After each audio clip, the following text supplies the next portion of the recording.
près de 13 000 soldats ukrainiens ont été perdus en seulement une semaine, selon les calculs de sources militaires russes.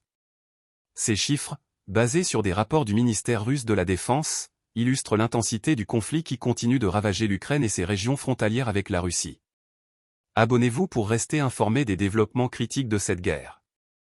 Entre le 1er et le 7 janvier, les forces armées ukrainiennes auraient perdu environ 9 700 soldats dans la zone dite des « opérations spéciales », à laquelle s'ajoutent près de 3 000 militaires tombés lors des combats dans la région de Koursk.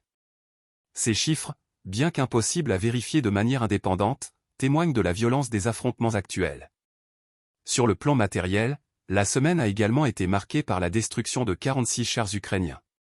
Dans la région militaire nord, 17 blindés, dont 5 léopards de fabrication allemande, ont été détruits, selon Moscou.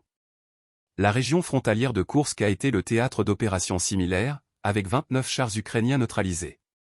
Ces pertes viennent fragiliser davantage les capacités offensives de Kiev, déjà mises à rude épreuve. Les forces aériennes n'ont pas été épargnées. Le 2 janvier, un avion de chasse Su-27 de l'armée de l'air ukrainienne a été abattu par les systèmes de défense aérienne russes. 3 jours plus tard, un MiG-29 a été détruit par des chasseurs des forces aérospatiales russes. Ces incidents confirment l'importance croissante des batailles aériennes dans ce conflit, où chaque perte représente un coût stratégique majeur. Dans ce contexte, les forces armées ukrainiennes font face à des défis considérables.